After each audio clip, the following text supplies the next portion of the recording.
أولا أنا أحزنني كثيرا ما يحدث في العراق وأتعبني كثيرا. دوجار وتارەکەی مقتەدا سەدر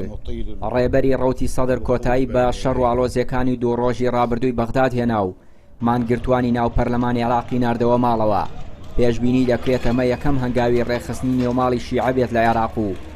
گەڕانەوە بۆ مێزی گفتوگۆ. بەرپرسێکی کۆمەڵی دادگەری ڕێخستنەوەی نێوماڵی کورد بە گرنگ و پێویست دەزانێت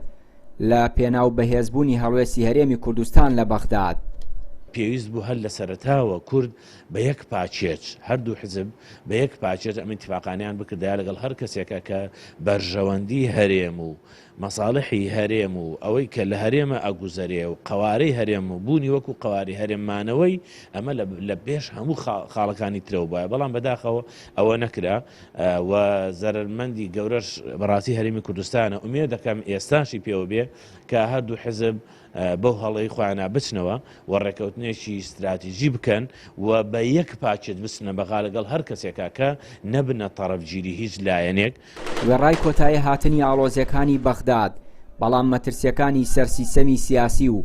ئەگەری هەڵایسانەوەی پێکدادانی چەکداری هێشتا ماون، بە تایبەتی ئەگەر پرۆسەی سیاسی عێراق بەو ئاقارەدا نەبێت کە لایەنە ناکۆکەکان لە سەر مێزی حیوار کۆ بکاتەوە. بۆ ئەوەی ڕووداوەکانی دوێنێ دووبارە نەبێتەوە دەبێ سیستەمی حکومڕانی عێراق بە شێوەیە دابڕێژرێتەوە سەرجەم عێراق لە ئاستی داخوازیەکانی سەرجەم عێراقەکان بێ و پێکاتەکانی عێراقش بە کورد و سنەوشی ئەخۆیان تێ بدۆزنەوە و داخوازی لایەنە سیاسیەکانش بێکەوە تا بەوەی ڕووداوەکانی دوێنێ بەغدا دووبارە نەبێتەوە دەبێ ئێمە حکومڕانەکەی بەغدا سیستەمەکەی بکەین بە شێوەیەک کە جۆرێک لە ئیستیقرار بەخۆی بینێکەوە تا ئێستا سیستەمی حکومڕانی لە عێراق مستەقر نییە، ئیستیقرارش بۆ دەبێ کە لەسەر شێوازێکی نییە سەرجەم لایەنە سیاسیەکان ڕێکەوە. ئێمە ئەبێ هەمیشە مەترسیەوە نەبێت لە هەر چرکە ساتێکە هێزێکە توانەیە عێراق وەکو دەوڵەت بباتەوە سەر سفر و دام و دەستگاکان پەک بخاوە پێکدادان دروست بێت لە عێراقا. لە لایەکی ترەوە ڕووداوەکانی یەکمانگی ڕابردوو و چەند ڕۆژی ڕابردوویش بە تایبەتی دوو ڕۆژی ڕابردوو ئەوەی دەرخست کە ناکرێ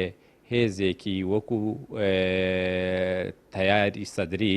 بخێتە لاوە و حیسابی بۆ نەکەی و داواکاریەکانی و مەرجەکانی بۆ پێکەنانی حکوومەت فرامۆش بکەیت،